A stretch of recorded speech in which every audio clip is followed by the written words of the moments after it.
Hola, buenas tardes a todos. Bienvenidos a esta es la antepenúltima charla del ciclo Lucas Lara del curso 2014-2015 y en segundo lugar agradeceros que hayáis elegido esta actividad para empezar este largo y espero que divertido fin de semana. Hoy tenemos con nosotros a Anchón Albert. Creo que ya la mayoría de los que acostumbráis a acompañarnos en esta charla ya lo conocéis.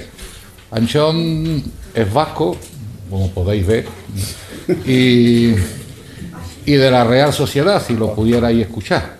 Y estas dos cosas no son, digamos, conceptos que pueden considerarse atributos de esta persona, sino la esencia de esta persona. Que si sale algún escudo de la Real Sociedad en un agujero negro, no sintáis, digamos, que se está burlando de vosotros, sino que se le ha pedido el cuerpo. Que se lo ha pedido el cuerpo, efectivamente. Bueno, Anchón, aparte de estas dos características, es una persona que, digamos, juega un papel muy importante en este instituto. Es una persona que ha generado una gran cantidad de actividades, tanto de divulgación como de carácter científico. Por ejemplo, Anchón ha sido la persona que fuimos cofundadores de este ciclo Lucas Lara, hace ya 18 o 19 años, no sabría ahora mismo ni decir cuándo empezamos, y se puede ver que hay, por ejemplo, un cartel que hay a la entrada, en la puerta, de las primeras contribuciones que publicamos en el diario Ideal, porque en aquel tiempo las charlas que teníamos se publicaban en el diario en aquel momento, con una periodista que se llama María Victoria y que nos ayudó muchísimo a poner en marcha también todo esto. Pero esa revista que algunos de vosotros ya tenéis, esa revista, él fue el impulsor y el primer director de la revista del IAA que tuvimos, es decir, fue también otra de las actividades y ha tenido, bueno, pues en todas las semanas de la ciencia, hasta hace muy poco tiempo, en el que, digamos, ya empezó a meterse en otros asuntos que ya no le dejaban tiempo para ello. Fue pues una persona que, ya digo, ha llevado, ha dirigido, ha motivado y ha creado muchas de las actividades de divulgación que se han llevado en este instituto. Pero aparte de eso es un excelente científico y esto puede parecer que se lo decimos a todo el mundo, ¿no? Pero vamos, en realidad en el caso de Anchón Alberdi yo os puedo asegurar que es un hecho incontestable. Él se dedica a un tema, él se dedica a varios temas, digamos, de investigación, pero se dedica principalmente a utilizar una técnica que es lo que se llama de alta resolución espacial. Es decir, fijaos bien, una de las propiedades de la visión es la capacidad que tenemos de separar dos objetos que están muy juntos. ¿Sí? Si nosotros ponemos dos objetos muy juntos a una distancia muy larga, vemos un solo objeto. Nuestro poder separador del ojo es lo que nos indica, se mide en un ángulo y nos dice qué diferencia angular somos capaces de distinguir. Nuestro ojo, por ejemplo, no es capaz de distinguir objetos que estén más cerca de 5 minutos de arco. 5 minutos de arco, para aquellos que, digamos, vengáis de otro mundo y no recordáis ahora mismo muy bien eso, una circunferencia tiene 360 grados, un grado tiene 60 minutos, pues digamos 5 de esos minutos los que nosotros somos capaces de separar con nuestro ojo. Él utiliza una técnica en la que esa separación es 300.000 veces menor, 1/1000 de segundo de arco, que, digamos, puesto en un ejemplo sería ver una moneda, o sea, un objeto que esté separado, dos objetos que estén separados por una moneda de 1 euro que estuviera en San Sebastián. Se acaba ya también lo del País Vasco para que no te sientas mal. Entonces, si ponemos, digamos, una moneda en San Sebastián, una moneda de 1 euro en San Sebastián y dos objetos a los lados, esos dos objetos los veríamos distintos si utilizamos las técnicas que él utiliza. Esas son las técnicas de interferometría, las técnicas de gran resolución espacial. Y como podréis ver ahora, precisamente para poder estudiar qué sucede en los alrededores de los agujeros negros gracias a Dios, no están muy cerca. Suelen estar bastante lejos y además ser objetos muy compactos. Por lo tanto, tienen un tamaño angular muy pequeño. Si queremos estudiar eso, tenemos que estudiar con alta resolución espacial. Y eso es la técnica que él hizo. Bueno, yo conocí a Anchón en el febrero del 87, me acuerdo perfectamente porque fue la inauguración de este edificio. Hay una foto por ahí que tenemos en que se nos ve a los dos casi igual. Bueno, está un poco más estropeado, trabaja mucho, pero que en el que él acababa de entrar para hacer la tesis doctoral, y yo volvía entonces de la Universidad de Cádiz para reincorporarme aquí. Y desde entonces, pues bueno, hemos gastado grandes dosis de cafeína y, digamos, también una gran cantidad de charlas sobre cualquier cosa, aproximadamente. Bueno, él estudió, y os pongo, digamos, un breve currículo científico. Él estudió en la Universidad de Zaragoza, estudió física en la Universidad de Zaragoza, acabó en el año 1986, en el 87, como dije, en enero de 87 se incorporó aquí con un grupo que se había creado nuevo, que era un grupo de radioastronomía dirigido por John Marcaide, y donde se empezó a crear, pues eso, el grupo de radioastronomía que actualmente tenemos, y en concreto el de alta resolución espacial, el de interferometría, principalmente, que como ya digo, tienen, en fin, eso es otra historia que os contaré otro día, pero los radioastrónomos sacaron de la necesidad virtud. Los radioastrónomos tienen una longitud de onda en que si uno pone un solo plato, pues digamos, la resolución espacial es del orden de tremenda, no sabía decirte, pero en fin, o sea, mala, ¿no? Me refiero a que no es nada buena. Tú tienes que utilizar varios radiotelescopios situados en diferentes partes del mundo, ponerlos en fase y entonces ser capaz. Es una técnica extremadamente complicada, es una técnica que se desarrolló entre finales de los 70 y los 80 en Estados Unidos, principalmente por Irving Shapiro, pues en el MIT, y uno de los estudiantes de Irving Shapiro, que fue John Marcaide, fue el que fue director de tesis de él y el que implantó, digamos, esa tecnología, ese tipo de estudios aquí. Posteriormente, en su tesis doctoral estuvo más o menos un año aquí y después tuvo 3 años en Bonn, en el Max Planck para radioastronomía de Bonn, y ya se vino para acá pues aproximadamente en el 91, ¿no? Y en el 91 defendió su tesis aquí en Granada. Después, posteriormente, se fue al LAEF, al Laboratorio de Astrofísica Espacial y Física Fundamental del INTA. El INTA no, el Consejo era, ¿no? Era mixto con JAR, ¿no? El INTA en Madrid. Allí estuvo 3 años y posteriormente ya sacó la plaza de científico titular, y desde aproximadamente, ¿qué sería? 99, ya lo tenemos con nosotros y ya como he dicho, ha llevado un poco esa vida. Hoy, Anchón tiene también otra característica, que es la profundidad y la seriedad con que toma cualquier trabajo que realiza. Eso implica que hoy la charla que vamos a tener seguro que va a ser una charla extremadamente didáctica. Es decir, él prefiere enseñar que mostrar fuegos artificiales. Puede ser que no sea una charla de estas que tenga wow, maravilla o qué cantidad. No, pero seguro que aprendéis muchísimo, y yo también, sobre lo que es un agujero negro y sobre lo que sabemos actualmente que es un agujero negro. Muchísimas gracias, Emilio, por la presentación. Como siempre digo, es un honor estar aquí con un grupo de amigos hablando de ciencia.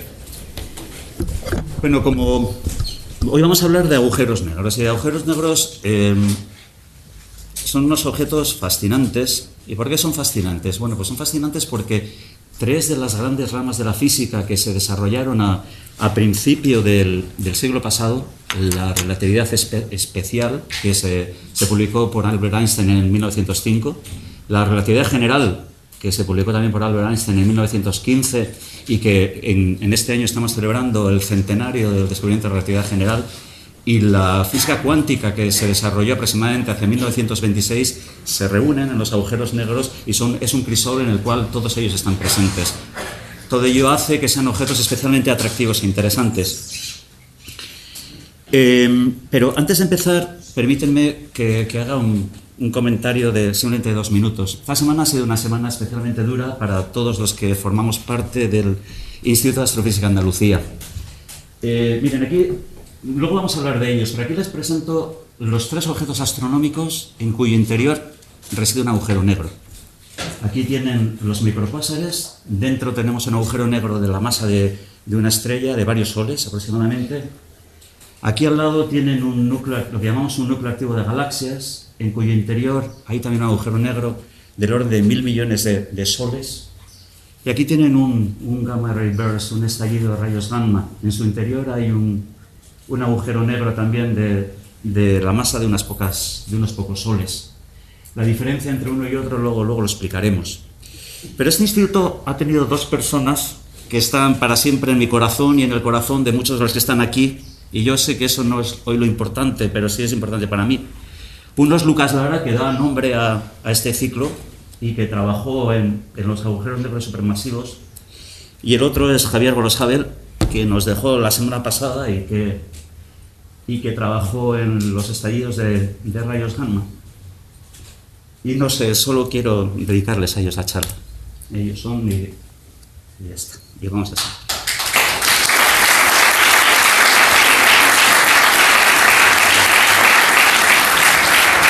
Quiero decir que lo importante no es el dolor que sentimos muchos que estamos aquí, lo importante es que ellos han contribuido a que Granada, la ciencia española y el Instituto de Astrofísica de Andalucía sean centros internacionales y reputados. Y eso es lo importante. Bien, vamos a empezar. Hoy vamos a hablar de agujeros negros. Bueno, la física que vamos a emplear es una física muy sencilla, la que estudió mi hijo el año pasado en segundo de secundaria, ¿vale? Y lo sé porque me enseñaba sus libros y me consultaba dudas, con lo cual esa es la que vamos a emplear sobre todo. Bueno, entonces ya en segundo de secundaria estudiamos que cuando nosotros lanzamos una pelota hacia arriba, esa pelota cae. Y cae porque es atraída por la gravedad. Nosotros sabemos, en los programas que les ponen a nuestros hijos en el colegio, que si lo lanzan con mayor velocidad va a alcanzar mayor altura, ¿vale? Con lo cual, nosotros podríamos pensar, ¿habrá una velocidad tal que si nosotros lanzamos esa pelota con suficiente velocidad, será capaz de escapar del campo gravitatorio de la Tierra? Pues sí que existe. Y esa velocidad es a la que llamamos la velocidad de escape. Y es esa que ven ahí. Es un cálculo muy sencillo. Nos permitiría demostrar que la velocidad con la cual nosotros tenemos que lanzar un objeto hacia arriba para que escape del campo gravitatorio de la Tierra, en nuestro caso, viene dada por esta expresión. Fíjense de dos factores. Bueno, G es la constante de gravitación universal, ¿vale? Y depende de la masa, en este caso de la Tierra, o de la masa del Sol, si lo estamos lanzando desde el Sol, de la masa del planeta estrella desde el cual estamos lanzando y de su tamaño. Si nosotros en esta expresión colocamos la masa de la Tierra y colocamos el radio de la Tierra, veríamos inmediatamente que lanzando esa pelota con una velocidad de 11,2 kilómetros por segundo, sería capaz de escapar del campo gravitatorio de la Tierra. Evidentemente, fíjense, si nosotros aumentamos la masa, pues ¿qué va a pasar? Pues que vamos a tener que lanzarla con mayor velocidad para que pueda escapar. Así, en el caso del Sol, que tiene una masa del orden de 10 a 30 kilogramos, pues tendríamos que lanzarla con una velocidad de 620 kilómetros por segundo, superior a la de la Tierra. Pero vamos a quedarnos en la Tierra. Vamos a no complicarnos el asunto. Vamos a quedarnos con la Tierra y vamos a poner aquí la masa de la Tierra. Y ahora imaginemos que compactamos la Tierra a la mitad de su tamaño. A la mitad del tamaño que tiene. En vez de tener un radio de 6.400 kilómetros, la compactamos y tiene un radio de 3.200 kilómetros. ¿Qué sucede? Bueno, pues en ese caso veríamos que tendríamos que lanzarla a 16 kilómetros por segundo, a una velocidad mayor que estos 11,2, para que esa piedra pudiera escapar. Pero ahora hagamos un ejercicio, vamos a imaginarnos. Es decir, si yo cojo esa Tierra y empiezo a compactarla cada vez más, ¿qué es lo que va a pasar? Pues la velocidad con la que tengo que lanzarla sería cada vez mayor. Y podemos hacernos el ejercicio teórico de decir, oye, pues si yo sigo compactando, esa velocidad va a seguir y va a seguir aumentando. Si la compacto hasta 1 centímetro, y cogen ustedes en esa expresión y me colocan aquí 0,9 centímetros y ahí me colocan la masa de la Tierra, y verán que esa velocidad con la que tengo que lanzar una piedra para que escape es de 300.000 kilómetros por segundo, la velocidad de la luz. Es decir, que ya si yo sigo compactando, nada va a poder escapar. Es decir, que hay un tamaño para una masa dada, hay un tamaño tal que si yo compacto esa masa a ese tamaño, nada va a ser capaz de escapar. Por mucha velocidad que yo le dé a ese objeto, no va a ser capaz de escapar del campo gravitatorio. Eso sería un agujero negro. Es decir, es una masa compactada en un tamaño tan pequeño que la velocidad con la cual yo tendría que lanzar cualquier objeto para que escapara de su campo gravitatorio es mayor que la velocidad de la luz. Y nosotros sabemos que eso no es así. Ya la teoría de relatividad especial en 1905 nos dice que la velocidad de la luz es constante en cualquier sistema de referencia y que no existe una velocidad mayor que esa. Bien, damos un pasito más. hemos hablado hasta ahora que la velocidad de la luz es constante. Hablamos de la teoría de la relatividad especial, pero ahora damos un salto a la teoría de la relatividad general. Nos situamos en el año 1915. Y el principio de la relatividad general establece, el de la relatividad espacial, como acabo de decir, establece que la velocidad de la luz es constante. ¿Vale? Pero fíjense, el hecho de que la velocidad de la luz es constante, lo que nos hace es lo siguiente. Necesariamente nos lleva a que tanto el tiempo como la longitud no van a ser constantes, van a depender del observador. Y se van a transformar de manera distinta según el observador. ¿Por qué es esto? Imagínense. Si ustedes me ven pasar, yo me monto en un tren y ustedes me ven pasar. Y me ven corriendo, ¿no? Pues ustedes, la velocidad con la que me van a ver a mí moviéndome va a ser la velocidad del autobús más la velocidad con la que yo estoy corriendo dentro del tren. Pero ahora les estoy diciendo que si el tren va a la velocidad de la luz, la velocidad que ustedes van a medir es la misma, la velocidad de la luz es constante en cualquier sistema de referencia. Para que sea constante, lo que tiene que cambiar es la forma en que el tiempo y la longitud se transforman, ¿de acuerdo? Entonces nace, debido a este hecho, a que el principio de la relatividad especial establece que la velocidad de la luz es constante, nace un nuevo concepto, el espacio-tiempo. El espacio y el tiempo ya no son independientes, se transforman de manera conjunta, ¿vale? De manera que se producen efectos conocidos como son la dilatación del tiempo, la contracción de la longitud, según el referencial en que nosotros nos estemos manejando, ¿vale? Pero cambia también la noción de la gravitación. Mi hijo el año pasado, cuando estudiaba la gravitación, él estudiaba la fuerza con la que se atraen dos cuerpos es proporcional a la masa de los dos cuerpos e inversamente proporcional al cuadrado de su distancia. Esa es la fuerza que nos dice la teoría de la relatividad general. Sin embargo, vamos a cambiar. Con el descubrimiento de la relatividad general, la gravitación pasó a ser algo mucho más genérico. Es la deformación del espacio-tiempo, la curvatura del espacio, la ralentización del tiempo debido a la presencia de objetos masivos. Fíjense, es lo que he tratado de representar aquí. Ahí ven debajo de mis letras, ven esta malla que tengo aquí representada, ¿vale? Entonces pueden ver un objeto normal, ¿de acuerdo? Y como ven, esta malla no se deforma para nada. En cuanto yo le coloco un objeto supermasivo, como un agujero negro, fíjense lo que pasa, se me deforma esa malla. Pues siempre se pone el ejemplo para hablar de esto, el mismo. Si yo cojo a 4 de ustedes y sujetan la sábana de las 4 esquinas y le colocamos una bola maciza en el centro, ¿qué es lo que va a pasar? La sábana se ve deforma, ¿vale? Se ve deforma y por mucha fuerza que hagamos, va cediendo y se deforma. Eso es lo que sucede con el espacio-tiempo. Se curva, se deforma, debido a la presencia de este objeto masivo. Y fíjense, y eso tiene una consecuencia fundamental, y es que ya en ese espacio curvado, ¿vale? Ya las trayectorias rectilíneas no son las más cortas, sino que son otras trayectorias, unas trayectorias curvas que son las que nosotros se conocen como geodésicas. ¿De acuerdo? Esto va a pasar en la cercanía, en la presencia de un agujero negro. Bien, ¿y cómo es un agujero negro? Bueno, pues el agujero negro, fíjense, si yo cojo la expresión, me voy a ir a la primera transparencia, si yo coloco como la velocidad de escape, la velocidad de la luz, c, de aquí, podré despejar para una masa dada qué tamaño tiene que tener ese objeto para que sea un agujero negro. ¿De acuerdo? Entonces, si tenemos un agujero negro estacionario, de la anterior expresión, reemplazando v por c, que es la velocidad de la luz, ¿vale? Es esta c, de aquí sacaría cuál es el tamaño del agujero negro. Y como pueden ver, g es una constante, es la constante de gravitación universal, c es otra constante, es la velocidad de la luz, que hemos dicho que es constante en cualquier sistema de referencia que tomemos, con lo cual el tamaño del agujero negro para un agujero negro estacionario depende solo de la masa. Es decir, cuanto más masivo sea, mayor será su tamaño. Para la masa de la Tierra es del orden de 1 centímetro. Para la masa del Sol es del orden de 3 kilómetros. Para la masa de una galaxia, del motor central de una galaxia, que es del orden de 1.000 millones de soles, es del tamaño de nuestro sistema solar. ¿Vale? Bien. Pero fíjense, pero nosotros sabemos que los agujeros negros se encuentran en la mayoría de los casos en rotación. Y esto tiene una consecuencia importante, y es que, ustedes saben, cuando tenemos algo en rotación, lo que sucede es que poco a poco se va aplanando, ¿de acuerdo? Debido a ese movimiento de rotación.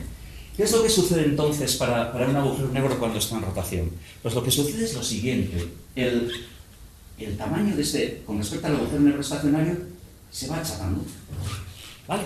Entonces, si este es el eje de rotación, este tamaño es el que correspondería al agujero negro estacionario, pero en la dirección del eje de rotación se achan.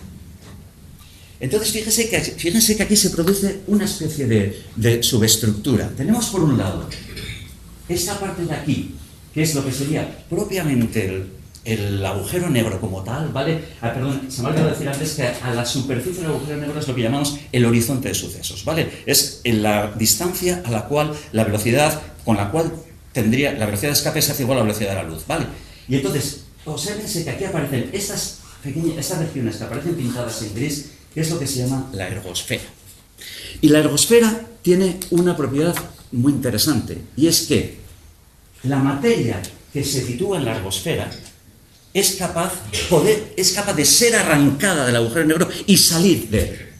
Y salen en forma de estos chorros de material que solemos ver en los grandes núcleos activos de galaxias, en los microcuásares, etc. Ese material es arrancado de la ergosfera, porque este material no es chupado por el campo gravitatorio del agujero negro. En esta región se es capaz de arrancar la materia y eyectarla fuera del agujero negro. Y como veremos, los campos magnéticos juegan un papel fundamental en ello, ¿vale? Pero quédense con esta idea, entonces. El tamaño del agujero negro depende básicamente de su masa. Y si está rotando, pues resulta que se condensa. Pero además pasa una cosa, y es que pasa lo siguiente. Hemos dicho, bien, vamos a pensar el agujero negro ahora de otra forma. Nosotros sabemos que un agujero negro es una concentración de masa enorme. Todo lo que está a su alrededor tiende a caer hacia el agujero negro.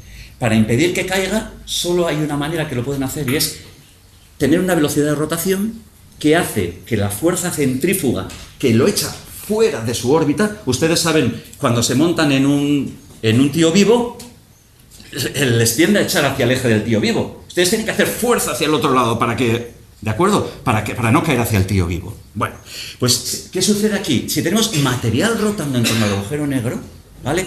Únicamente en el caso que estén rotando en torno a la masa central, se producirá una fuerza centrífuga que impedirá que caiga irremisiblemente hacia el agujero negro. ¿Vale? Bueno, esa fuerza toma un valor que es m por v cuadrado, la velocidad con la cual estamos rotando, partido por r, la distancia. Vale. ¿Qué sucede? A su vez, sabemos que la fuerza de atracción gravitatoria aumenta también conforme disminuye la distancia. Es decir, la materia, conforme está dando vueltas en torno al agujero negro para no caer, va a tener que ir viajando a una velocidad cada vez mayor. ¿Hasta cuándo? Pues llegará un momento que esa velocidad irá aumentando para no caer, pero llega un momento que alcanzará la velocidad de la luz. Y a partir de ese momento ya no puede aumentar más, con lo cual caerá irremisiblemente hacia el agujero negro central y alimentará y dotará de energía a ese agujero negro central. Vale. A esa órbita, ¿vale? Es a lo que le llamamos la última órbita estable del material que está orbitando en torno al agujero negro. Vale. Fíjense, lo que sucede es que esa última órbita estable depende ¿de qué? Pues depende de que el agujero negro esté rotando y de cómo está rotando la materia con respecto al agujero negro.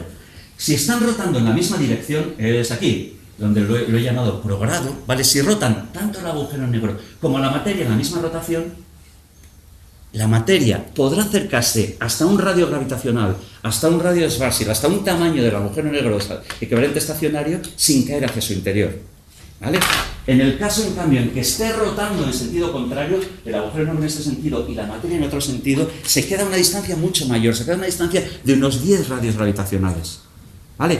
Fíjense que de ese modo, si experimentalmente fuéramos capaces de medir la órbita del último material estable, podríamos hablar sobre la naturaleza de esos objetos. Podríamos decir, mira, la materia está rotando del mismo modo que el agujero negro o no. ¿Vale? O sea que ya nos vamos acercando a la física de lo que sucede allí en su interior. Bien, hay un teorema muy interesante que nos dice lo siguiente. Es el que se llama el teorema de la carencia de pelo, que lo propuso Roger Penrose hace ya muchos años, un insigne físico británico, que dice lo siguiente. Dice, en todo el proceso... Por cierto, a partir de ahora, en las transparencias que van a venir, he escrito la idea fundamental para que mientras yo hablo la puedan releer y así pensar sobre ella, ¿vale?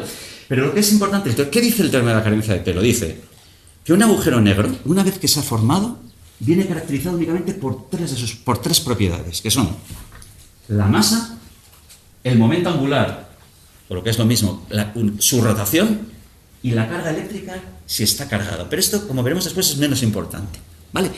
Pero fíjese, esto es muy importante porque me está diciendo que si el agujero negro era elíptico, formado por máquinas de coser o formado por bicicletas de montaña, si ahora cojo otro, esférico, uniforme, etcétera, de la misma masa, rotando de la misma forma, el agujero negro que van a formar es el mismo. Y voy a ser incapaz de distinguirlos. ¿Vale? Esto es muy importante. Es decir, solo viene caracterizado por tres propiedades: la masa, la forma en que rota y su carga eléctrica. Únicamente por esas tres. Es decir, el agujero negro pudo tener muchos pelos, pero al final solo se acuerda de tres. ¿Vale? Eso es lo que dice el No-Hair Theorem, el teorema de la carencia de pelo. ¿Vale? Y únicamente por esas tres. Bien, ¿qué sucede? Entonces, hemos visto, la materia que está orbitando en torno al objeto supermasivo, ¿vale? Tiene que ir, conforme más cerca esté del agujero negro, tiene que ir rotando cada vez a mayor velocidad para no ser tragado, para no ser engullido por la masa central. Pero claro, cuando alcanza la velocidad de la luz, ya no puede ir a mayor velocidad, con lo cual cae hacia adentro. Y una vez que la materia ha atravesado el horizonte de sucesos, esa frontera, cae hacia adentro y es atraída necesariamente por el corazón central del agujero negro, que es lo que se denomina singularidad. Y en esa singularidad matemática, os ven, aquí la tengo representada. Fíjense, el espacio-tiempo ya no es recto, es curvado. ¿De acuerdo? El espacio se ha deformado, se ha curvado. Y el tiempo, en la siguiente transparencia les explicaré qué es lo que pasa con él. Y entonces toda esa materia cae irremisiblemente hacia el interior y se concentra en una región del tamaño del orden de 10 a la menos 33 centímetros. 0,3201 centímetros. ¿Por qué se sabe que esta es la longitud de Planck? ¿Vale? Es la longitud de Planck y es donde ya los efectos cuánticos juegan un papel fundamental. Es decir, imaginemos que somos nosotros, luego entraré un poquito más en la idea, pero imaginemos que nosotros nos ha chupado el agujero negro, nos ha empezado a dar vueltas, nos ha retorcido, reformado y al final caemos dentro. Esa caída, desde el punto de vista del que cae de su interior, es una caída dulce. No se piensen que el propio observador lo va a pasar mal. Eso sí, una vez que ha caído dentro, se acabó. De allí no sales. Tú puedes entrar al agujero negro, puedes entrar a la singularidad, pero de ahí no puedes salir. Y lo peor de todo es que los de fuera no tienen información de lo que hay dentro. O sea que hemos pasado a la historia. Se acabó. ¿De acuerdo? Entonces, nada que esté dentro del agujero negro podrá escapar, por lo que nunca se podrá obtener información sobre lo que sucede allí dentro. Vale. Entonces, dos cosas, vuelvo a decirlo. El espacio se deforma. ¿Pero qué pasa con el tiempo? Bueno, antes que nada, seguimos un poco con las fuerzas de marea. Fíjese, para algo que esté cayendo hacia allí, imagínense ustedes y yo que nos hemos puesto un traje de astronauta y hemos dicho, aquí vamos nosotros con nuestras narices, vamos aumentando la velocidad de la nave y cada vez nos acercamos más sin que nos chupe. Llegará un momento que nos chupará. Y además, ¿qué es lo que pasará? Pues pasará que las distintas partes de nuestro cuerpo, aquellas que estén infinitamente más próximas del agujero negro central, sentirán una atracción gravitatoria muchísimo más fuerte, porque cuando estamos en escalas de distancias ya muy pequeñitas, un pequeño cambio de distancia supone un cambio en la atracción gravitatoria enorme.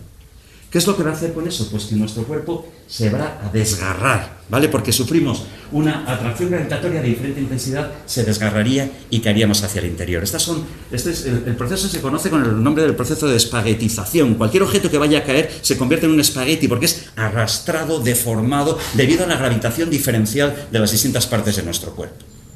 Bueno, esto yo creo que es fácil de entender, ¿no? Pero ¿qué pasa con el tiempo? Hemos dicho, el espacio se deforma, pero la teoría de la relatividad nos dice que también el tiempo se deforma. ¿Y cómo se deforma el tiempo? Pues el tiempo se deforma de la siguiente manera. Para un observador que va acercándose al agujero negro central y sufre la fuerte atracción gravitatoria, lo que sucede es que el tiempo se ralentiza, va mucho más lento. Vale, entonces, para el observador que está allí alejado, fuera, el tiempo va rápido. Pero sin embargo, para nosotros que estamos orbitando en torno al agujero negro y nos estamos acercando a él, el tiempo se ralentiza, va mucho más lento. Eso es lo que nos dicen las leyes de transformación, consecuencia de la teoría de la relatividad especial. Así, ¿qué es lo que pasaría? Pues para un observador externo que viera una partícula cayendo hacia el agujero negro, vería que se acerca al horizonte de sucesos, ¿vale? Al embudo de este objeto, se acerca ahí y lo verá que se queda allí para siempre, en el borde. Sin embargo, para nosotros, para la propia partícula, fluye más lentamente. Y entonces, en un tiempo cortito, en un tiempo finito, nosotros nos vamos a atravesar el horizonte de sucesos y descenderemos hacia la seguridad hacia la seguridad, singularidad que está situada en el centro del agujero negro. Porque el tiempo transcurre mucho más lentamente, mientras que para el que está fuera el tiempo va mucho más rápido, ¿vale? El espacio se curva y el tiempo se ralentiza. Son dos efectos que son muy importantes. Fíjense, para que se hagan una idea de esto. Si en la Tierra, ¿vale? Imagínense un edificio de 15 pisos. Nosotros estamos en la planta de abajo y aquí mando a mi amigo Enrique que sube al piso 15. Bueno, la diferencia, y medimos un intervalo de tiempo. Hacemos sonar una sirena y al cabo del rato otra sirena, ¿vale? La diferencia de tiempo que va a medir Enrique, que voy a medir yo, va a ser del orden de 10 a la menos 15 segundos. Para cada segundo, ¿vale? Si yo he dado un toque, pi, y otro toque, pi, al segundo, el tiempo que va a medir Enrique con su reloj en el piso 15 y el tiempo que voy a medir yo aquí se van a diferenciar solo en 10 a la menos 15 segundos, en 0,14 ceros y un segundo. Sin embargo, ¿por qué? Porque la atracción gravitatoria aquí es, comparada con un agujero negro, ridícula. ¿De acuerdo? En el Sol, esa diferencia sería del orden de 10 a la menos 13. Y sin embargo, en un agujero negro es brutal, ¿vale? Uno lo ve en que el tiempo va muy lento y en el otro caso, en cambio, el tiempo se dispara. ¿De acuerdo? Bien, entonces hemos visto que el espacio se deforma, el tiempo se ralentiza.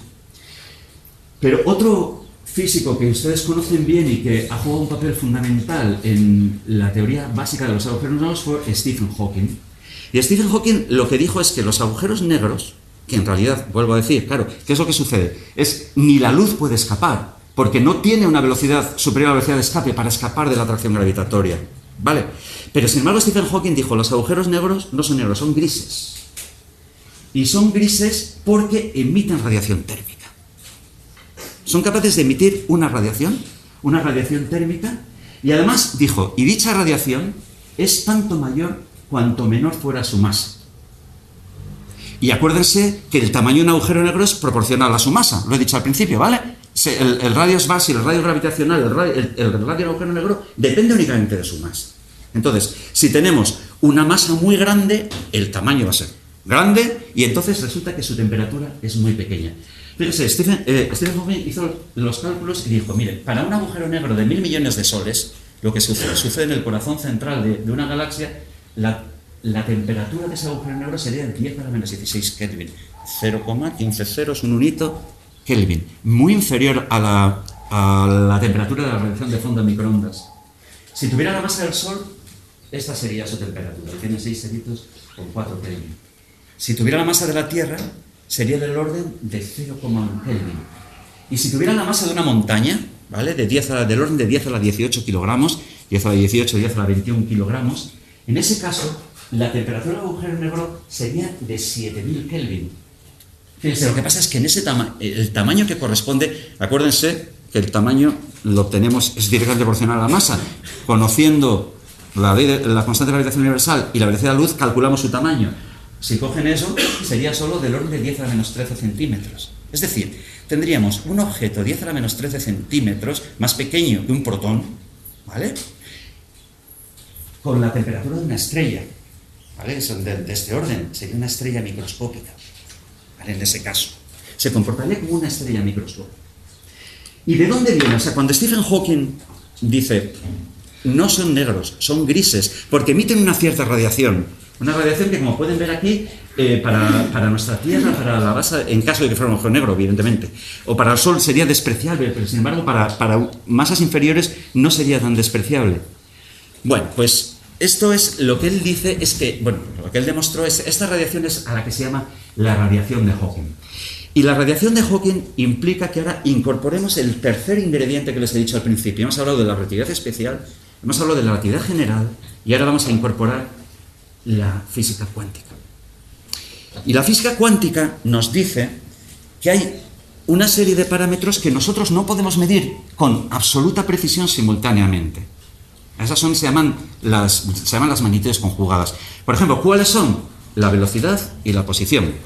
Y pasa lo siguiente, es decir, ¿qué dice la física cuántica? Si yo tengo una partícula que está en una cierta posición y se está moviendo a una cierta velocidad, ¿vale? Y yo quiero medir la posición y la velocidad, ¿vale? Para poder medirla, ¿qué es lo que tengo que hacer? Iluminarla, para ver dónde está. Iluminar, la física cuántica nos dice que supone lanzar una partícula que se llama un fotón, que interactúa con esa partícula, ¿vale? Porque la física cuántica nos dice que la luz está cuantizada, está formado por un número finito de partículas elementales que se llaman cuantos, ¿vale? De los fotones. Bien. Entonces, ¿qué sucede? Pues que la precisión con la que yo mido la posición y la velocidad no son perfectas, sino que las precisiones con las que la mido tienen una cierta relación, que es lo que se llama el principio de incertidumbre de Heisenberg. Pasa lo mismo con la energía y el tiempo. Yo no puedo medir al mismo tiempo la energía y el tiempo con precisión absoluta. ¿Eso qué es lo que me permite? Pues lo que me permite es lo siguiente, es que nosotros, en un intervalo de tiempo muy pequeño, podemos generar una partícula y una antipartícula, que son partículas que tienen la misma masa pero distinta carga, ¿vale? Por ejemplo, el electrón y su antipartícula es el positrón. Es decir, por un intervalo de tiempo muy pequeñito se puede formar un par virtual de partículas, y virtual quiere decir que yo no las puedo medir, pero sí que puedo sentir sus efectos, y se mide además en la estructura atómica se han medido en la estructura atómica de algunos átomos, ¿no? En los niveles de energía.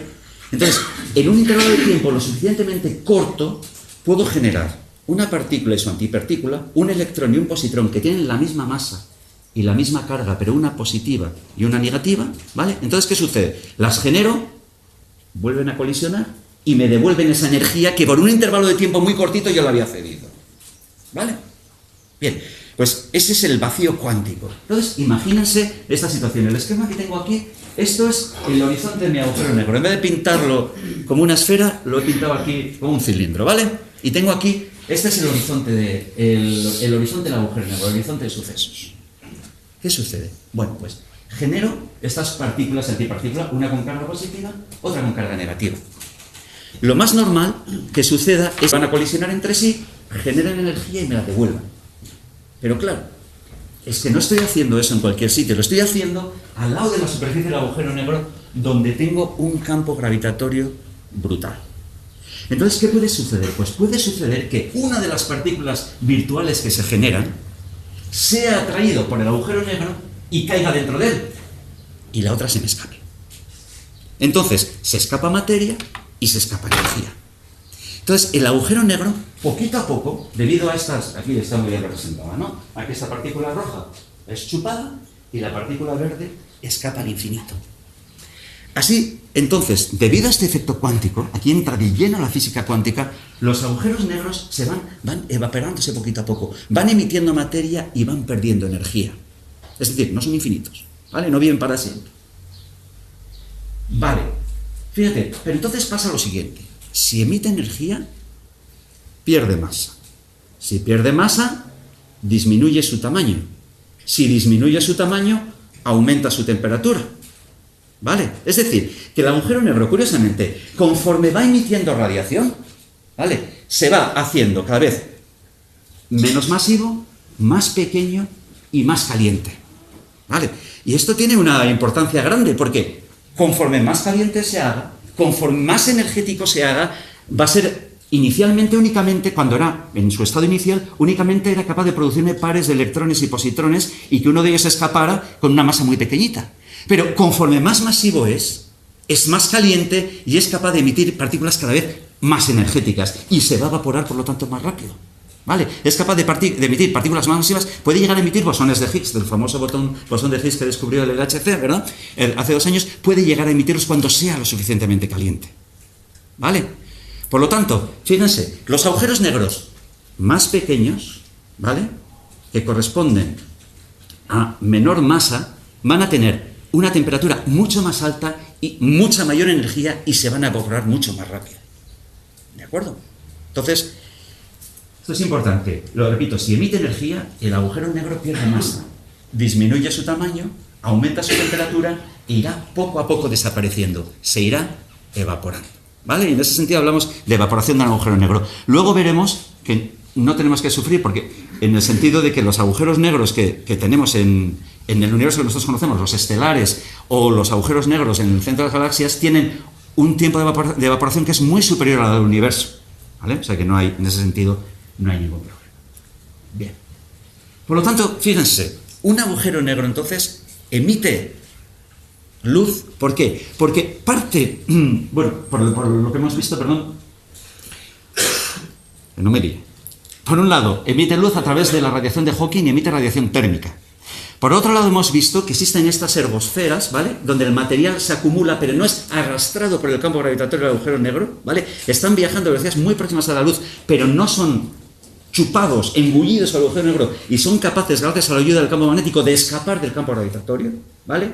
Y entonces, ¿por qué? Pues porque parte de esa energía gravitatoria se transforma en energía cinética que le hace escapar a lo largo de estos grandes chorros de materia, ¿vale? Entonces, esto es muy importante, ¿vale? Y segundo, fíjense que entonces se forma de manera natural en todos estos objetos supermasivos un disco de acrecimiento, ¿vale?, de materia que está orbitando en torno a él, que por un lado alimenta el agujero negro y por otro lado parte de esta materia sale en forma de estos chorros espectaculares, ¿vale?, que nosotros vemos en la naturaleza. Porque claro, el agujero negro, como su mismo nombre indica, es negro.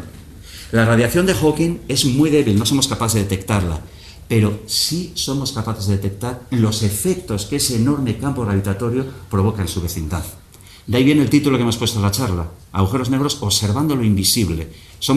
No somos capaces de detectar el objeto, pero sí somos capaces de ver lo que sucede en su entorno. ¿Vale? Bueno, pues por hacernos una idea, aquí esto ya hemos hablado antes, fíjese, la Tierra, que tiene una masa aproximadamente de 6 por 10 a la 27 gramos, sabemos que tiene un radio de 6.400 kilómetros. Si fuera un agujero negro, tendría un tamaño de 1 centímetro aproximadamente. El Sol, que tiene una masa de 2 por 10 a la 30 kilogramos, ¿vale?, y un radio de unos 700.000 kilómetros, si fuera un agujero negro, tendría un tamaño de 3 kilómetros. ¿Vale? El agujero negro en el centro de nuestra galaxia, que tiene del orden de 4 millones de soles, tendría un tamaño del orden de 0,06 unidades astronómicas, ¿vale?, menor que la distancia Tierra-Sol, ¿vale?, que es una unidad astronómica y es del orden de 150 millones de kilómetros. O un núcleo activo de galaxias, que no es agujero negro, ¿vale? Un núcleo activo de galaxias que tiene una masa de 1.000 millones de soles, tendría un radio aproximadamente de 20 unidades astronómicas, que es pues la órbita de Urano, Neptuno, ¿vale?, en nuestro sistema solar. Sería el tamaño del sistema solar aproximadamente. Bueno, vamos a hacer entonces, para relajarnos, lo que les voy a enseñar ahora he formado parte durante 5 años de un proyecto europeo en el cual el proyecto se llamaba Black Holes in a Violent Universe, agujeros negros en un universo violento. Entonces, preparamos una peliculita que les voy a enseñar. La van a ir viendo, está en inglés, pero está subtitulada en castellano, ¿vale? Entonces, la vamos a ir viendo y luego lo que voy a hacer es, ya cuando pasa la película, dura 7 minutillos, pues vamos a explicar en detalle lo que hemos ido viendo, ¿vale? Así yo creo que tenemos una visión de cuáles son los agujeros negros que nosotros vemos en nuestro universo.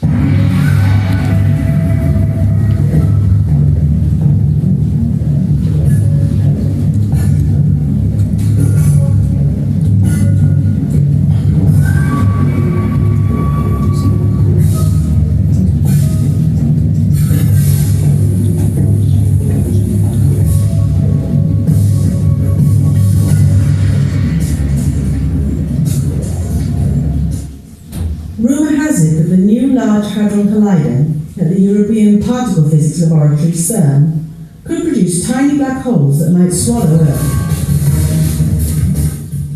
Physicists don't share this concern and think that such black holes would actually shed light on one of the most elusive frontiers of science. The question of how two fundamental theories of physics, on quantum mechanics and gravitation, could be merged in a single theory of the world. At the energies available in the particle accelerators, black holes can only form if theories are right, that invokes small-scale spatial dimensions in addition to the 3 dimensions of everyday space. A well-known such approach is string theory, which attempts to join gravity and quantum mechanics. In the 70s, Stephen Hawking and a group of physicists in the Soviet Union came to the conclusion that microscopic black holes actually emit more radiation and particles than they can swallow.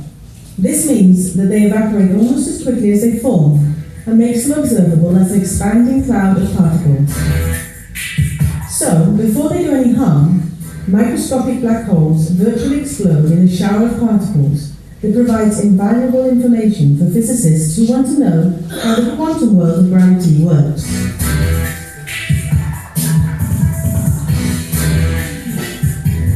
The Big Bang at the beginning of the universe might have generated primordial black holes.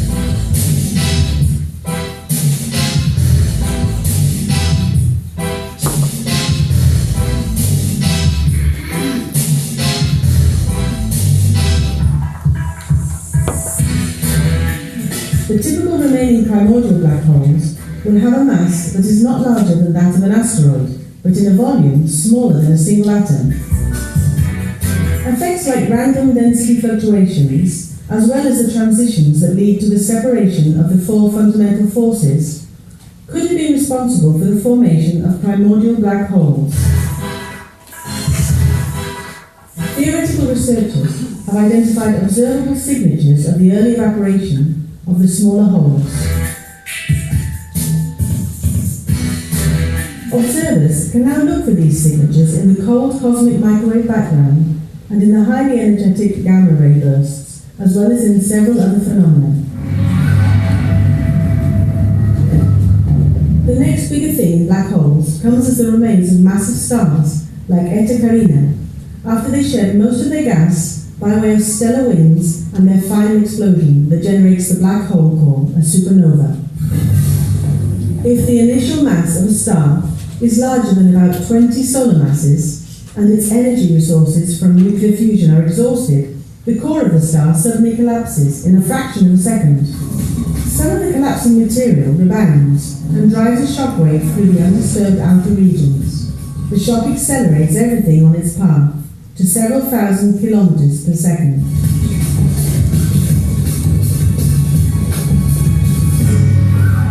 The black holes that supernovae leave behind can best be observed when they occur in closed binary systems.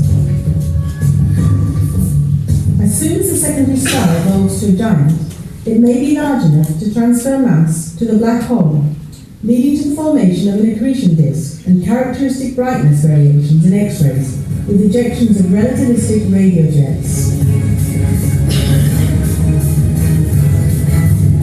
Multi-wavelength studies of such systems have for all practical purposes proved the existence of stellar mass black holes.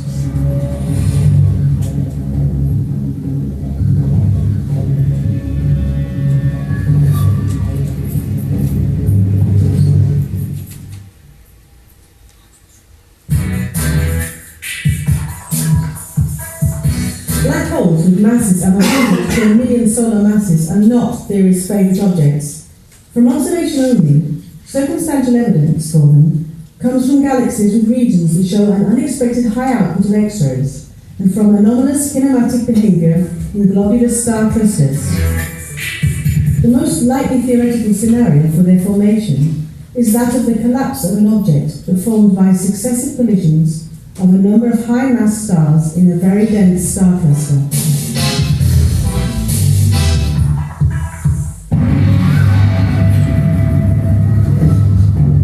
The ultimate black hole is an active supermassive black hole that, in the process of sucking up its environment, spews so much energy into space that we can see them as far away as no other object in the universe.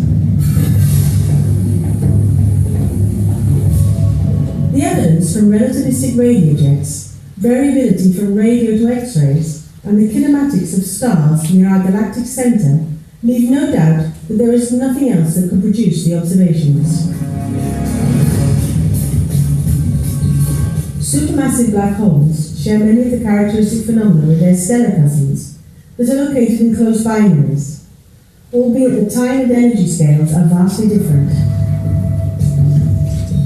active galaxies, quasars, blazars, radio galaxies, Seyfert galaxies, and, surprisingly, our own Milky Way, have a black hole with millions of solar masses at their centre. Together with stellar mass black holes, there is virtually no doubt about their existence, and quiet versions of them are likely to sit in the middle of almost all major galaxies.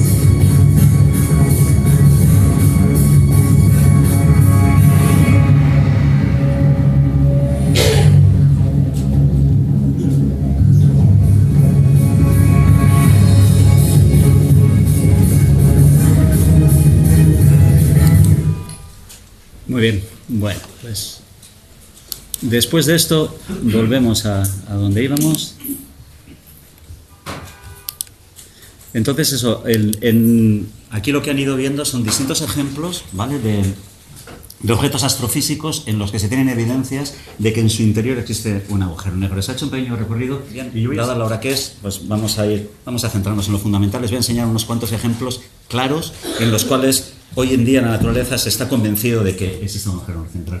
Sí que quiero hacer un hincapié con esto y con la sarta de tonterías que se dijeron hace 2 años, ¿vale?, sobre los agujeros negros primordiales que se formarían en el LHC, en el Large Hadron Collider, ¿no?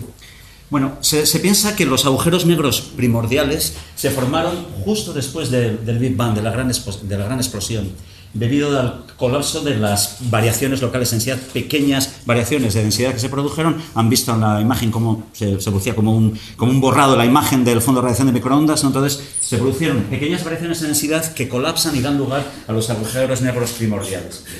Fíjense que tan solo 10 a la menos 43 segundos después de la explosión original, esas pequeñas variaciones, esas fluctuaciones eran del orden de 10 a la menos 5 gramos. Pero lo que es increíble es que tan solo un segundo después de la explosión, ¿vale?, esas tendrían ya tamaño de 10 a la 5 masas solares, o sea, del orden de 10 a la 35 kilogramos aproximadamente. O sea, el crecimiento es brutal. Fíjense. Es decir, estos que se formaron, los agujeros negros primordiales de 10 a la menos 5 gramos, que se formaron tan solo 10 a la menos 43 segundos después de la explosión, ¿vale?, tendrían una temperatura brutal. Cuanto más pequeña, hemos dicho mayor la temperatura, de orden de 10 a la 31 grados, ¿vale?, grados Kelvin, una auténtica animalada. Lo que pasa es que su tiempo de vida es pequeñísimo, 10 a la menos 30 años. Entonces, los posibles agujeros negros que se formaron en el LHC se evaporarían instantáneamente, ¿no?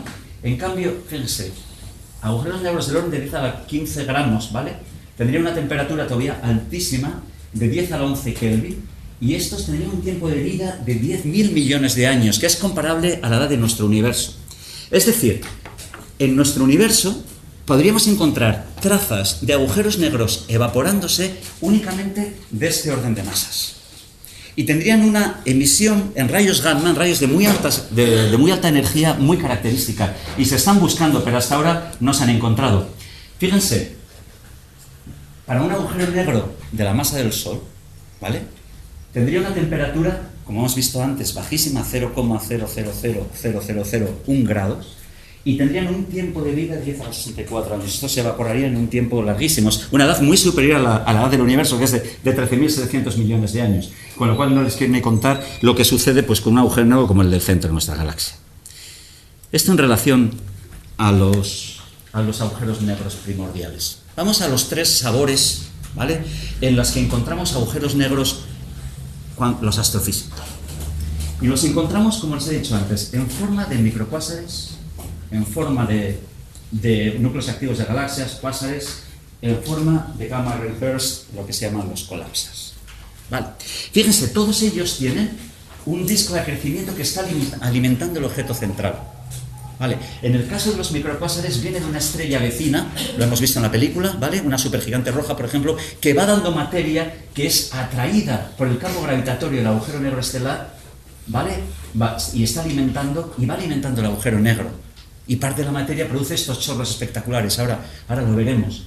En el caso de los cuásares, es el campo, no existe una estrella compañera que le está dando materia, sino que es toda la materia, el gas, el polvo, las estrellas que están en su entorno, son atraídas por el enorme campo gravitatorio y forman este disco de crecimiento. En el caso de los gamma ray bursts, lo que aquí sucede es que tenemos estrellas muy masivas por encima de 40 veces la masa del Sol, que rotan muy rápido y como consecuencia de esa rotación tan rápida, ¿vale?, se van aplanando, ¿vale?, y entonces forman un pequeño disco de crecimiento en su interior. Fíjense, podemos comparar los parámetros físicos, ¿vale? Entonces, para hacernos una idea de los tres sabores, aquí está el microcuásar, aquí está el núcleo activo de galaxias y aquí está el gamma ray burst. El agujero negro que tenemos en su interior, en este caso es estelar, del orden de 1 a 10 masas solares, ¿vale?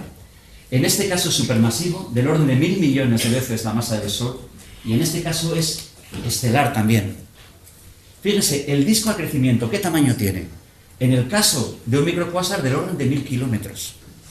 En el caso de un núcleo activo de galaxias, del orden de 10 a la 9 kilómetros. ¿Vale? En el caso de un gamma ray burst, del orden de 100 kilómetros. ¿Vale? Y los chorros, fíjense, en este caso son los más pequeñitos, estos del orden de horas luz, la luz que recorre acuérdense que la distancia, una unidad astronómica son 8 minutos luz, ¿vale? Pues entonces calcula una hora luz, aproximadamente, pues lo que sería, ¿no? Aquí, en este caso, sería el orden de años luz, y aquí sería el orden de millones de años luz, ¿vale? Estos son entonces la predicción que nos dice la astrofísica, cómo tienen que ser, de acuerdo a la teoría de los agujeros negros, cómo tendrían que ser esos objetos que vemos. Fíjense, de los gamma ray burst hoy no vamos a hablar, ha habido otras charlas y requeriría una charla entera, y además, si se quieren reír un poco, y así recuerdan a Javier, en la página web de nuestro instituto hay una de las noticias que pone adiós Javier, y hay una charla de nuestro compañero Javier de 15 minutos en la que explica maravillosamente lo que es un gamma ray burst, o sea que les aconsejo que lo vean y además se reirán un rato. Nosotros vamos a hablar de los microcuásares y vamos a hablar de los núcleos activos de galaxias. Fíjense, este es un microcuásar. Lo que están viendo aquí, el agujero negro central estaría ahí dentro, ¿vale?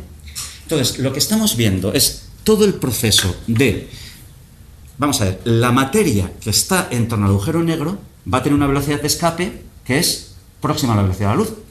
¿De acuerdo? Por lo tanto, si nosotros somos capaces de medir, fíjense, el agujero negro está en el centro y como ven, se está produciendo eyección de materia en las dos direcciones. ¿De acuerdo? Perpendicularmente al plano donde tenemos el disco a crecimiento y están saliendo estos chorros de materia. Pueden verlos, ahora lo veremos otra vez, cómo se van produciendo estos blocks, ¿vale? Va saliendo materia hacia los dos lados, para arrancar allá, ahí lo ven, cómo va saliendo hacia este lado, va saliendo hacia este otro, van viendo cómo el chorro se va torciendo además debido a un movimiento de precesión que se produce en su interior. Eso ahora no nos interesa. Pero lo que es importante es que si nosotros medimos los movimientos con lo que se van alejando estas componentes, ¿vale?, que forman parte de los chorros, y las medimos, veremos que son velocidades muy próximas a la velocidad de la luz, con lo cual nos está diciendo que efectivamente están siendo eyectados con una velocidad que es del orden de la velocidad de la luz. Es decir, la velocidad de escape para poder escapar de estos agujeros negros centrales es del orden de la velocidad de la luz. Vamos a seguir. Nos vamos a los grandes objetos supermasivos. Esto es Hércules A. Aquí pueden ver, fíjense, tienen estos chorros de materia, ¿vale?, enormes, que van avanzando a lo largo del espacio intergaláctico, ¿de acuerdo? Llega un momento que conforme van avanzando se van decelerando. Aquí está el agujero negro central, ¿vale?, emite estos dos chorros. Van avanzando a lo largo del espacio intergaláctico y llega un momento que chocan con el medio interestelar. Y es donde se producen estos puntitos de luz tan intensos. Pero nosotros podemos medir lo que está sucediendo en esos chorros, ¿vale? Y medir la velocidad, si son homogéneos o no lo son, ¿vale? Entonces, fíjense, ¿qué pasa con esos chorros? Fíjense, aquí nosotros tenemos, este es un esquemita que nos da una idea de lo que ahí está sucediendo. Fíjense, aquí está el agujero negro. Por cierto, este es un esquema de mi compañero José Luis Gómez, aquí del instituto. Aquí tiene un agujero negro, ahí está, y fíjense, aquí tenemos, este es el disco de crecimiento en torno al agujero negro central. Aquí está todo representado a lo largo de la distancia, ¿vale? Pero en realidad todo ello deberíamos amontonarlo, ¿vale? Los donuts deberían estar amontonados. Lo que pasa es que para que ustedes los vean, están aquí separados, ¿vale? Pero fíjense, aquí tenemos, a las distancias más alejadas tenemos gas y polvo frío. Conforme nos vamos acercando a distancias de un parsec, que son del orden de 3 años luz, ¿vale? Aquí 0,3 años luz tenemos gas y polvo tibio. Conforme nos acercamos todavía más, la temperatura ya es lo suficientemente caliente porque está muy cerca del agujero negro, de manera que el polvo se ha sublimado, se ha evaporado y únicamente tenemos gas caliente. Y conforme nos acercamos todavía más a unas distancias muy, muy pequeñitas, del orden de la milésima del año luz, ahí tenemos temperaturas del orden de 10 a la 7, 10 a la 9 grados, y ahí ya emiten en rayos X. Entonces, es decir, si nosotros somos capaces de estudiar las regiones vecinas, ¿vale?, tenemos que ir cada vez a energías más altas que corresponden a temperaturas más altas y estudiar lo que allí sucede, ¿vale? Bueno, podríamos ir viendo, bueno, esto es lo que les pretendo decir ahí. Por ejemplo, lo que aquí represento estamos estudiando, aquí lo que se representa, este es gas, fíjense, lo represento uno en rojo, uno en azul. Quiere decir, si yo tengo aquí imagínense, yo soy el agujero negro, ¿vale? Y tengo gas que está dando vueltas en torno a mí, ¿de acuerdo? Porque va a una cierta velocidad para no caer, ¿no?, al agujero negro. Entonces, fíjense, cuando ven el gas de este lado, ustedes lo van a ver que va en una velocidad hacia ustedes. Cuando viene por este lado, lo van a ver en una velocidad que se aleja de ustedes, ¿de acuerdo? Entonces, eso produce un efecto en lo que llamamos los espectros, de manera que unos los vemos con una velocidad positiva y otra negativa, a los dos lados del agujero negro central. Vean, este de aquí lo estoy viendo que se está acercando al observador, este se está acercando y este se está alejando, ¿de acuerdo? Y entonces, simplemente, si yo mido la velocidad a la que se está moviendo ese gas a través de los espectros, se llaman los espectros, y mido la distancia a la que se encuentra del agujero negro central, y lo puedo hacer a través de esa imagen, pues ya obtengo una tasa para la masa del objeto del agujero negro central, que es del orden de 3.000 millones de soles en este caso, ¿vale? Vamos a ir más al grano porque hay demasiadas cosas aquí. Entonces les voy a enseñar, fíjense, en estos...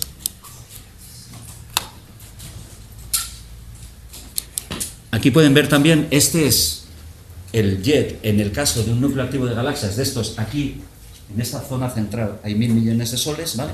Y si nosotros tomamos unas imágenes en días consecutivos, veremos que este objeto no es estacionario, sino que tomando imágenes en días consecutivos, esto es lo que me encuentro, ¿vale? Me encuentro con que aquí está el centro de gravedad del sistema donde reside el agujero negro central, y me encuentro estas eyecciones de materia, ¿vale?, que están saliendo hacia el exterior a unas velocidades que son muy próximas a las velocidades de la luz. Y cuando hablamos muy próximas estamos hablando de, en vez de 300.000 kilómetros por segundo, 0,999 por 300.000 kilómetros por segundo. O sea, 299.999,96 kilómetros por segundo. Que me está diciendo que efectivamente están saliendo a la velocidad de escape del sistema que es un agujero negro, ¿vale?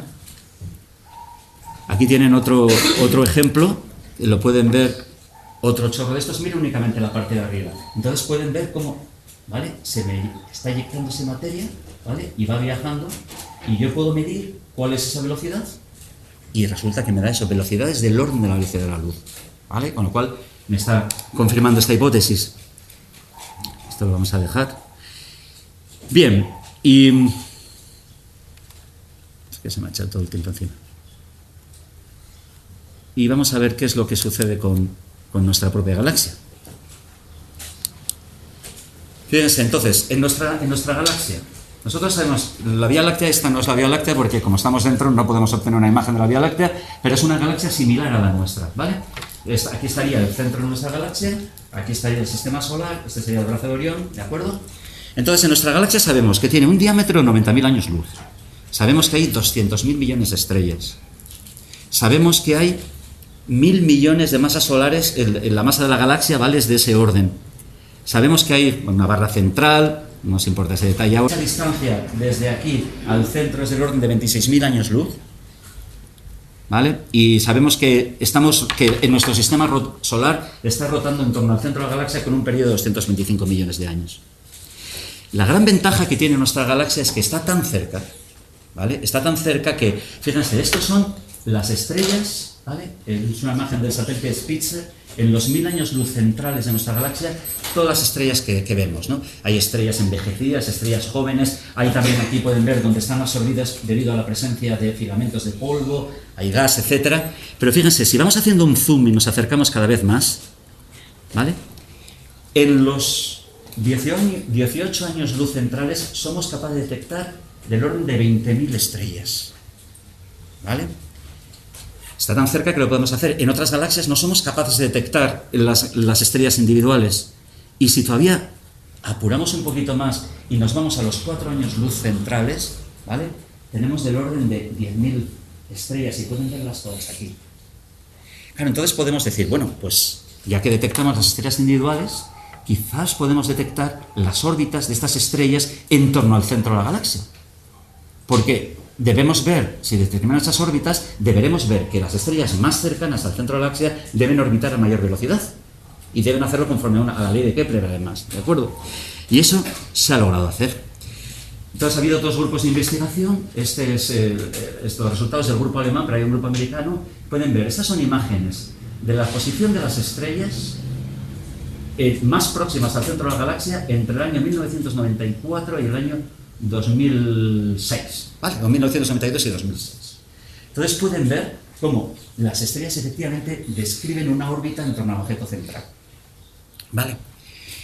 Y de hecho se puede ver que, ahí lo ven muy bien, aquí tienen las dos más próximas, ¿vale? Estas son las dos que tienen la órbita más pequeñita. Esta es SO2, que tiene una órbita del orden de 18 horas luz, ¿vale? Y esta es SO102. Ahí las tienen. Se han podido cerrar las órbitas, ¿vale? Esta tiene un periodo de 18 años y esta tiene un periodo de 15 años. Perdón, de 12 años, creo que es. 12 y 18 años. Y se han podido cerrar las órbitas. Y se han podido determinar las velocidades. Ay, por desgracia no las tengo aquí, pero bueno, se han podido determinar las velocidades y se ha visto cómo efectivamente la velocidad de las estrellas aumenta conforme nos acercamos al agujero negro central. Aquí pueden verla también. Esta es una imagen ya más detallada de las estrellas, ¿vale? Ahí las pueden ver, todas las órbitas. Y también van a poder ver ahora una extrapolación de lo que serán las órbitas para los años posteriores, ¿vale? Ahí las pueden ver. Son imágenes 3D porque, fíjense, tenemos la velocidad en el plano del cielo a través de los movimientos propios y la velocidad en la dirección de la visual a través de medidas espectroscópicas, con lo cual podemos reconstruir las tres órbitas. Fíjate, ahí está. La estrella S2 tiene una órbita de 15,2 años y la otra es de, si no me equivoco, de 12 años. ¿Vale? Muy bien. Fíjense también, quiero que ya estamos acabando. Se ha estudiado también el fenómeno de desgarramiento. Esta es una nube de gas, ¿vale?, que se iba acercando a Sagitario de Estrella y cómo ha ido evolucionando a lo largo de los años 2004, 2006, 2008, 2010, 11, 12, 13, ¿vale? Y pueden ver cómo efectivamente conforme se ha ido acercando, toda la componente gaseosa que estaba en torno a ella está sintiendo lo que hemos dicho antes, los efectos de marea y se va distorsionando, ¿vale? Estas son simulaciones que tratan de explicar lo que ha sucedido. Muy bien, bueno, pues por acabar, quizás lo que sí que es, y ya es lo último que les voy a enseñar, es que si en vez de tomar esas imágenes en las que hemos visto las estrellas, las vemos orbitando en torno al agujero negro central, nos vamos a ondas de radio, en ondas de radio no detectamos las estrellas, porque la emisión que tienen ondas de radio es muy débil, pero sin embargo sí que detectamos otra serie de objetos. Este es el plano de la galaxia, ¿vale?, en ondas de radio, no voy a entrar en mucho detalle, pero fíjense, conforme nos acercamos, me voy a quedar con estas dos. ¿Se acuerdan esa imagen de 4 años luz que les he dicho que había 10.000 estrellas? Pues esta es esa misma región en ondas de radio. Entonces pueden ver, en vez de ver las estrellas, vemos brazos de gas que están orbitando en torno a un objeto que es este que está aquí, ¿vale? Y además podemos ver que su velocidad efectivamente aumenta conforme nos acercamos. Eso se ha medido también en ondas de radio. Y además se ha medido este objeto central que ven aquí, ¿vale?, que es Sagitario de Estrella. Pero lo más espectacular, y con esto vamos a terminar, es que ese objeto, inicialmente, cuando les he enseñado anteriormente las órbitas, ¿vale?, casi me voy a ir al anterior, ahí está bien, aquí, cuando inicialmente se empezaron a determinar las órbitas, no se detectaba nada de emisión en esta posición. Entonces lo que los astrónomos hicieron fue determinar el punto en torno al cual estaban orbitando todas esas estrellas y determinaron la posición de ese punto. Y lo que es interesantísimo es que la posición de ese punto coincidía al milisegundo de arco con esta fuente que se había detectado en radio, ¿vale? Con lo cual estamos viendo, en ondas de radio, estamos viendo la emisión no térmica del propio agujero negro central, ¿vale?, o del material que está orbitando en torno a él, y con las órbitas estelares estamos viendo el movimiento de las órbitas de las estrellas orbitando en torno al agujero negro central y coincidían sus posiciones. Es decir, el centro dinámico de la galaxia y este objeto que detectamos en ondas de radio estaban en la misma posición. Constituye sin duda una de las grandes pruebas de la existencia de los agujeros negros. Bueno, tenía mucha material para enseñarles, pero yo creo que vamos a acabar aquí, porque si no, encima de que mañana es fiesta, me van a odiar con todas sus cosas. Muchas gracias.